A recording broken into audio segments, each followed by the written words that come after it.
ಖಾಸಗಿ ಹೋಟೆಲ್ನಲ್ಲಿ Surjewala CM DCM ಚರ್ಚೆ ನಡೆಸಿದ್ದಾರೆ. ದಾವಣಗೆರೆ ಟಿಕೆಟ್ ವಿಚಾರದಲ್ಲಿ ಅಭಿಪ್ರಾಯ ಹೇಳಿದ್ದಾರೆ ಸಿಎಂ. ಅಲ್ಪಸಂಖ್ಯಾತರಿಗೆ ಟಿಕೆಟ್ ಕೊಡಬೇಕು ಅಂತ ಸಿಎಂ ಅಭಿಪ್ರಾಯ ವ್ಯಕ್ತಪಡಿಸಿದ್ದು, ಶಾಮನೂರು ಕುಟುಂಬಕ್ಕೆ ಟಿಕೆಟ್ ಕೊಡಬೇಕು ಅಂತ ಡಿಕೆಶಿ ಪಟ್ಟು ಹಿಡಿದಿದ್ದಾರೆ. ಸಭೆಯಲ್ಲಿ ಮುಸ್ಲಿಮರಿಗೆ ಟಿಕೆಟ್ ನೀಡೋದಕ್ಕೆ ಸುರ್ಜೇವಾಲಾ ಒಲವು ವ್ಯಕ್ತಪಡಿಸಿದ್ದು, ಈ ಮಧ್ಯೆ ಸಮರ್ಥ್ಗೆ ಟಿಕೆಟ್ ನೀಡಿ ಅಂತ ಈಶ್ವರ್ ಖಂಡ್ರೆ ಒತ್ತಾಯಿಸಿದ್ದಾರೆ.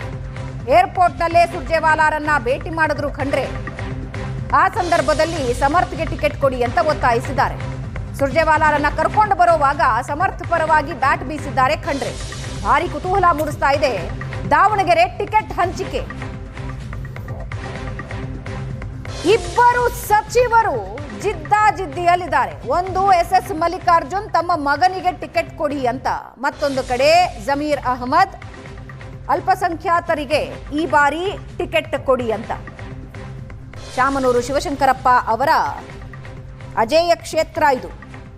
4 ಬಾರಿ ಕ್ಷೇತ್ರ ರಚನೆಯಾದಾಗಿನಿಂದಲೂ ಕೂಡ ಶಾಮನೂರು ನಿರಂತರವಾಗಿ ಗೆದ್ದುಕೊಂಡು ಬರ್ತಾ ಇರೋ ಕ್ಷೇತ್ರ. ಅವರ ನಿಧನದಿಂದ ತೆರವಾಗಿರೋ ಈ ಕ್ಷೇತ್ರದ ಉಪಚುನಾವಣೆಯಲ್ಲಿ ಅಲ್ಪಸಂಖ್ಯಾತ ಮತಗಳು ಹೆಚ್ಚಿರುವ ಈ ಕ್ಷೇತ್ರದಲ್ಲಿಯೇ ಅಲ್ಪಸಂಖ್ಯಾತರಿಗೆ ಟಿಕೆಟ್ ಕೊಡಬೇಕು ಅನ್ನೋದು ಒಂದು ವಾದವಾದ್ರೆ, ಶಾಮನೂರು ಅವರ ಕ್ಷೇತ್ರ ಅವರ ಕುಟುಂಬಕ್ಕೆ ಅಂತ ಶಾಮನೂರು ಫ್ಯಾಮಿಲಿ ಬಿಗಿಪಟ್ಟು ಹಿಡಿದಿದೆ.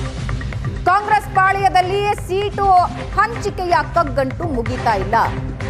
ಉಸ್ತುವಾರಿ ಸುರ್ಜೇವಾಲಾ ಮೀಟಿಂಗ್ ಮೇಲೆ ಮೀಟಿಂಗ್ ಮಾಡ್ತಾ ಇದ್ದಾರೆ. ಖಾಸಗಿ ಹೋಟೆಲ್ ಸಭೆ ಬಳಿಕ ಕೆಪಿಸಿಸಿ ಕಚೇರಿಯಲ್ಲೂ ಸಭೆ ನಡೆದಿದೆ.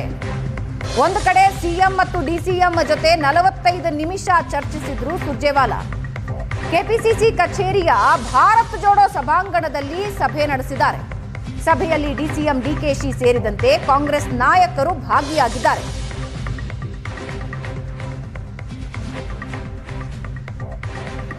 ಇದು ಸುರ್ಜೇವಾಲಾ ಸಿಎಂ ಡಿಸಿಎಂ ಸಭೆಯ ಫೋಟೋ. 45 ನಿಮಿಷದ ಕಾಲ ನಾಯಕರು ಮಾತಾಡಿದ್ದಾರೆ. ಇದಾದ್ಮೇಲೆ ಕೆಪಿಸಿಸಿ ಕಚೇರಿಯಲ್ಲೂ ಕೂಡ ಸಭೆ ನಡೆದಿದೆ. ಖಾಸಗಿ ಹೋಟೆಲ್ನಲ್ಲಿ ಸಿಎಂ ಡಿಸಿಎಂ ಜೊತೆ 45 ನಿಮಿಷದ ಕಾಲ ಸುರ್ಜೇವಾಲಾ ಸಭೆ ನಡೆಸಿದ್ದಾರೆ. ಅದಾದ ಮೇಲೆ ಭಾರತ್ ಜೋಡೋ ಸಭಾಂಗಣದಲ್ಲಿ ಕೆಪಿಸಿಸಿ ಕಚೇರಿಯಲ್ಲಿ ಸಭೆ ನಡೆಸಿದ್ದಾರೆ.